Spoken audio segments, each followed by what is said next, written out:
శ్రీమహాగణాధిపతయే నమః. ఓం గురుభ్యో నమః. ఓం శ్రీమాత్రే నమః. పరమేశ్వర స్వరూపమైనటువంటి జ్యోతిష, వాస్తు మరియు ఇతర అనేకమైనటువంటి శాస్త్రములను మనకు అందించినటువంటి మహర్షులకి నమస్కారం. హయగ్రీవ హయగ్రీవ హయగ్రీవేతి యోవధేత్ తస్య నిస్సరతే వాణి జనుకన్యా ప్రవాహవత్. అరుణాం కరుణాతరంగితాక్షీం ధృతపాశాంకుశపుష్పబాణచాపాం అనిమాదిభిరావృతాం మయూకైః అహమిత్యేవ విభావయే భవానీ. శ్రీమాత్రే నమః. ప్రేక్షకులకి లలితాంబిక అమ్మవారి యొక్క అనుగ్రహం పరిపూర్ణంగా కలగాలని కోరుకుంటూ, మనకి 2025 సంవత్సరం జనవరి నుంచి డిసెంబర్ వరకు ఉన్నటువంటి గ్రహస్థితి ఎలా ఉంది? సహజంగా మనం చూసుకోవాల్సింది ఉగాదికి చూసుకోవాలి, తెలుగు సంవత్సర సంబంధంగా చూసుకుంటే, ఎందుకంటే మనకి అదే ప్రామాణికం. కాకపోతే కొంతమంది అడుగుతున్నటువంటి కోరిక మేరకు చాలామంది ఏంటంటే మనకి జనవరి టు డిసెంబర్ లేదా ఫైనాన్షియల్ ఇయర్గా మార్చి నుంచి అట్లా చూసుకుంటూ ఉంటారు. కాకపోతే చాలామంది ప్లానింగ్ ఏంటంటే జనవరి నుంచి డిసెంబర్లో ప్లానింగ్ చేసుకుంటారు కొన్ని విషయాలు, ముఖ్యమైనటువంటి అంశాలు.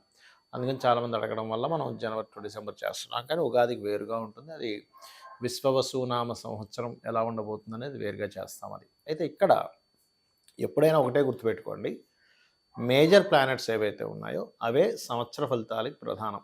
ఇక్కడ ఈ సంవత్సరం 2025 సంవత్సరంలో 4 గ్రహాలు పర్టికులర్గా మారిపోతున్నాయి. ఏమిటవి అంటే, శని భగవానుడు ఇక్కడ ఉండేటువంటి శని మార్చి 29వ తేదీకి మీనంలోకి మారిపోతాడు.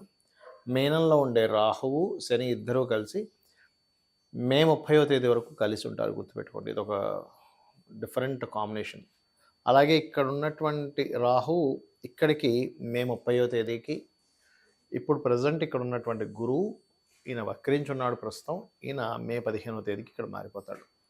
ఈ యొక్క గ్రహస్థితిని అనుసరించి ద్వాదశ లగ్నాల వారికి, లగ్నం తెలియదు అనుకున్న వారు రాశి నుంచి చూసుకోవచ్చు ఎటువంటి ఫలితాలు జరగనున్నాయి, ఏ విషయాల పట్ల జాగ్రత్తగా ఉండాలి. జ్యోతిషశాస్త్రం అంటే ఏదో భయపెట్టేదో భయపడేదో కాదు, ప్లానింగ్ చేసుకోవడానికి మీకు మార్గాన్ని చూపించేది. కాబట్టి ఈ యొక్క ఫలితాలు చెప్తుంది నేనప్పటికీ కూడా చెప్పిస్తుంది సాక్షాత్ లలిత అమ్మవారిగా భావిస్తూ ఒక్కొక్క లగ్నం గురించి మనం తెలుసుకుందాం. కర్కాటక లగ్నము, కర్కాటక రాశి. కర్కాటకం వారికి కనుక చూసుకున్నట్లయితే రాశి నుంచి లేదా లగ్నం నుంచి ప్రస్తుతం గురువు లాభంలో ఉన్నాడు. గురువు లాభంలో ఉంటే సర్వసాధారణంగా దైవ బలం ఉంటుంది. ఒకటే గుర్తుపెట్టుకోండి, దైవానుగ్రహం ఉంది ప్రజెంట్. మరి 12లోకి వెళ్ళిపోయాక ఉండదేమో అని భయపడుతూ ఉంటారు. అదేం కాదు. 12లోకి వెళ్ళాక ఎటువంటి రిజల్ట్స్ ఇస్తాడు అంటే, ఎప్పటి నుంచి వెళ్తున్నాడు? మే 15వ తేదీ నుంచి ఈ యొక్క గురువు 12వ స్థానంలో కర్కాటకం వరకు వెళ్తున్నందుకు అక్కడ ఎటువంటి ఫలితాలు వస్తాయి? అక్కడ ఇచ్చే ఫలితాలు పర్టికులర్గా మీకు విదేశాలకు వెళ్ళి చదువుకుందాము అనేటువంటి వాడికి చాలా బాగుంటుంది. తండ్రి గారు ఆస్తి ఏదైనా గొడవల్లో ఉంది, అది క్లియర్ అవ్వడానికి అనుకూలిస్తాడు 12వ స్థానంలో. ఏ గ్రహమైనా ఒకటే గుర్తుపెట్టుకోండి, ఒక దగ్గర ఉన్నప్పుడు అది ఏ ఫలితం ఇస్తుంది? ప్రతిసారి మీకు పాజిటివ్ అవ్వాలని కాదు, కొన్ని విషయాలకు పాజిటివ్, కొన్ని విషయాలకు నెగిటివ్. గుర్తుపెట్టుకోండి, ఆ రకంగా ఇస్తూ ఉంటుంది రిజల్ట్ ఎప్పుడు కూడా. కాకపోతే ఈ 12లో గురువు ఉన్నప్పుడు మాత్రం ఈయన 6వ అధిపతి కూడా అవుతాడు. కాబట్టి 12లో ఉన్నందుకు ఒక్కొక్కసారి ఏమవుద్ది, మాట్లాడుకునేటప్పుడు ఏదైనా ఒక కొత్త విషయాలు ఎవరితోనైనా మాట్లాడేటప్పుడు కొంచెం తెలియని గొడవలను ఇస్తూ ఉంటాడు ఇక్కడ. అది ముఖ్యంగా చూసుకోవాలి. అలాగే ఈ కర్కాటకం వరకు అష్టమ శని కూడా అయిపోతుంది. ఎప్పటి నుంచి?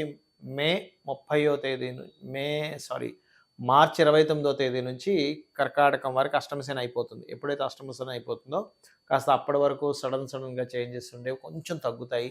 బట్ ఏదేమైనప్పటికీ కూడా 9లో శని కూడా ఎంతో కొంత వర్క్ స్ట్రెస్ అనేటువంటిది జరుగుతూ ఉంటుంది. ఒకటే గుర్తుపెట్టుకోవాలి, శని అనగానే భయపడిపోవడం, శుక్రుడు అనగానే పొంగిపోవడం కాదు. ప్రతి గ్రహము మంచి ఫలితము, ఇబ్బందికరమైనటువంటి ఫలితాలు వస్తూ ఉంటాయి. ప్రతి గ్రహ సంబంధించిన మహాదశల్లో కావచ్చు, గోచారంలో కావచ్చు. ఇవన్నీ అవి వాతంటవేవో మన మీద కక్ష కట్టి ఫలితాలు ఇవ్వట్లేదు, మన కర్మే ఆ రూపంలో ఉంది అనేటువంటిది ఎరగాలి, గుర్తుపెట్టుకోండి. అదేవిధంగా ఈ కర్కాటకం వారికి ఎప్పుడైతే కేతువు 2లోకి వస్తున్నాడో, రాశిలోకి వస్తున్నాడో, ఇది ఇచ్చేటువంటి రిజల్ట్ ఏమిటి అంటే వెరీ క్లియర్లా అది ఇచ్చేటువంటి రిజల్ట్లో మీకు ప్రధానంగా గుర్తుపెట్టుకోండి, కేతువు 2 అంటేనే ధన సంబంధించినటువంటి విషయంలో, అందులో ముఖ్యంగా గవర్నమెంట్ రిలేటెడ్ సంబంధించిన కాంట్రాక్ట్స్కి, లేదా తండ్రికి సంబంధించిన సంతానానికి సంబంధించిన ఫ్రెండ్స్తో ఏదైనా ఫైనాన్షియల్ డీల్స్ చేసేటప్పుడు మాత్రం చాలా చాలా చాలా జాగ్రత్తగా ఉండాలి అనేటువంటి చాలా స్పష్టంగా గోచరిస్తుంది. అదేవిధంగా ఈ యొక్క కర్కాటకం వారికి అష్టమ రాహు వస్తాడు. సో, అష్టమ రాహు సమయంలో కొంచెం వాటర్ ప్లేసెస్‌కి వెళ్ళినప్పుడు మాత్రం కాస్త జాగ్రత్తగా ఉండండి. గుహలు, కేవ్స్‌లోకి వెళ్ళేటప్పుడు కొంచెం జాగ్రత్తగా ఉండండి. ఇక మీరు చేయవలసినటువంటి దేవతారాధన సుబ్రహ్మణ్యేశ్వర స్వామి ఆరాధన చేయండి. కొంచెం అష్టమ రాహు ఉన్నాడు కాబట్టి రాహుకాలంలో రాహుగ్రహం దగ్గర దీపారాధన చేయండి. గుళిక కాలంలో ఎటువంటి ఫైనాన్షియల్ ట్రాన్సాక్షన్స్ చేయకండి. దేశకాల సంబంధంగా కలిగేటువంటివి ఎటువంటివి ఉంటాయి సర్వసాధారణంగా ఈ యొక్క గ్రహాలు మారినప్పుడు అంటే, మనము గత వీడియోలో చెప్పుకున్నాం ఒక 1.5 ఇయర్ బ్యాకే. ఏంటంటే శని ఒక్కొక్క రాసుల్లో ఉన్నప్పుడు ఒక్కొక్క రెవల్యూషన్ తీసుకొస్తాడు. బిజినెస్ పరంగా చాలా మార్పులు తీసుకొస్తాడు అని. శని మనకి కుంభంలో వచ్చే ముందే మనం కుంభంలోకి వస్తున్నప్పుడే చెప్పుకున్నాం.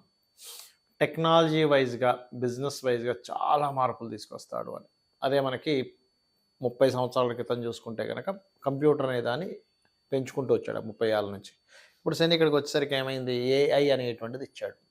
మీనంలోకి వెళ్ళినప్పుడు ఏమవుతుందంటే సర్వసాధారణంగా అక్కడ ఫైనాన్షియల్ రిలేటెడ్ సంబంధించిన విషయంలో అనేకమైనటువంటి మార్పులొస్తాయి.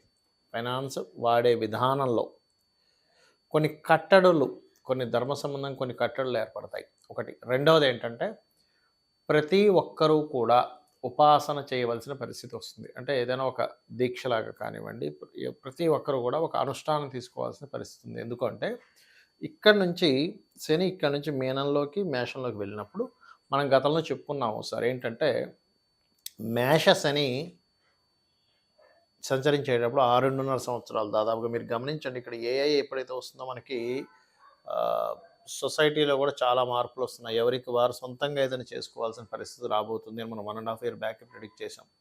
అన్ని ఉద్యోగాల మీద ఆధారపడి ఉండకండి. ఉద్యోగం మీద ఉన్నప్పటికీ సైడ్ ఒకటి చేస్తూ ఉండండి. అది చాలా ముఖ్యమైనటువంటిదని.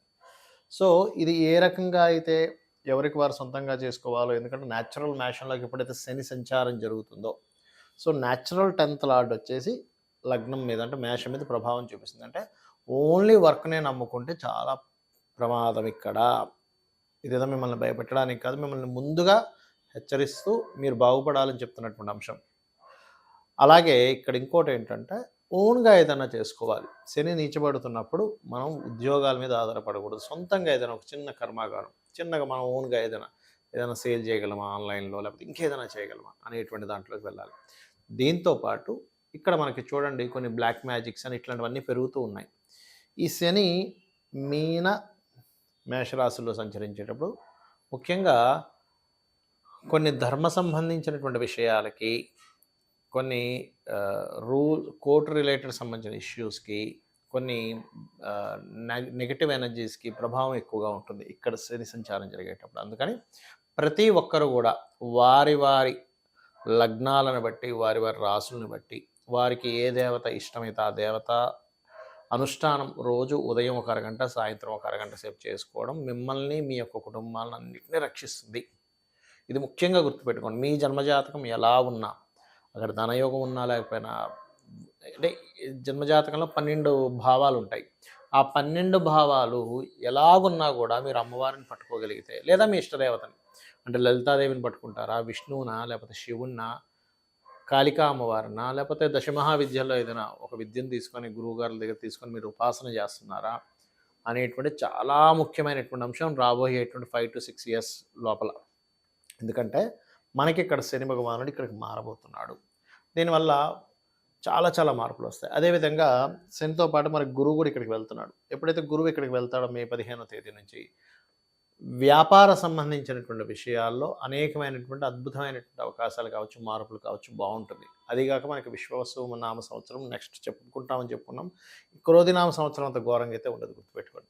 అలాగే కేతువు ఎప్పుడైతే ఇక్కడికి వస్తున్నాడో, రవి రాసుల్లోకి వస్తున్నాడో, రవి అధిపతి అవుతాడు నెక్స్ట్. కాబట్టి ఏంటి, కేతువు అక్కడికి వచ్చినందుకు ఆ 1.5 ఇయర్లో చాలా పెద్ద పెద్ద వాళ్ళు, అంటే మే 30వ తేదీ నుంచి ఒక 1.5 ఇయర్లో దేశాన్ని పాలించేటువంటి చాలా పెద్ద పెద్ద వాళ్ళకి కీర్తి రావడం జరుగుతుంది, మార్పులు జరుగుతాయి. ఇది ఇచ్చేటువంటి రిజల్ట్ ఇది. అలాగే ఈ రాహు ఇక్కడికి వస్తున్నందుకు కొన్ని చూడండి ఒక్కోసారి మనం అంటుంటాం ఏమంటే కొన్ని నిధులు దొరికాయి, నిగూఢమైనటువంటి విషయాలు బయటపడ్డాయి. నిగూఢమైనటువంటి విషయాలు బయటపడేలా చేస్తాడు రాహు ఇక్కడికి వస్తున్నది. అంటే ఏమిటి గోచారంలో తిరిగేటువంటి గ్రహాలు ఈ ఫలితాలు ఇస్తాయి. అలాగే నేను అందరికీ చెప్పేది ఒకటే ఫైనల్‌గా మీ గ్రహస్థితి ఎలా ఉన్నా ఒకటే గుర్తుపెట్టుకోండి. అమ్మవారిని నమ్ముకొని, భగవంతుడిని నమ్ముకొని, ధర్మంగా మీ పని మీరు చేసుకుంటూ వెళ్ళిపోండి. ఈ ప్రతీది కూడా అమ్మవారికి సమర్పిస్తూ చేయండి. ప్రతీది కూడా. రిజల్ట్ 100కి 200% పర్ఫెక్ట్‌గా మీకు ఏది మంచిదో అది జరుగుతుంది గుర్తుపెట్టుకోండి. ఎప్పుడు కూడా భగవంతుడిని కోరుకునేటప్పుడు నాకేది మంచో అది చెయ్యి స్వామి లేదా తల్లి కోరుకున్నట్లయితే ఖచ్చితంగా మంచి జరుగుతుంది. ఇక్కడ ఒకటేంటంటే మెయిన్‌గా ఈ మీన, మేషరాశుల్లో సంచరించేటప్పుడు వీలైనంత మట్టుకు కాలభైరవుణ్ణి గానీ, లేదా కాళికా అమ్మవారిని గానీ ఎవరైతే ఎక్కువగా స్మరిస్తారో మీ ఇష్టదైవాన్ని కూడా స్మరించుకోవచ్చు. దానికి ఏం ప్రాబ్లం లేదు. ఇంకొంచెం నెగెటివ్ ఎనర్జీస్ లాంటివి ఏవి కూడా ప్రభావం పడకుండా ఉంటుంది. ఇది గుర్తుపెట్టుకోండి. శ్రీమాత్రే నమః.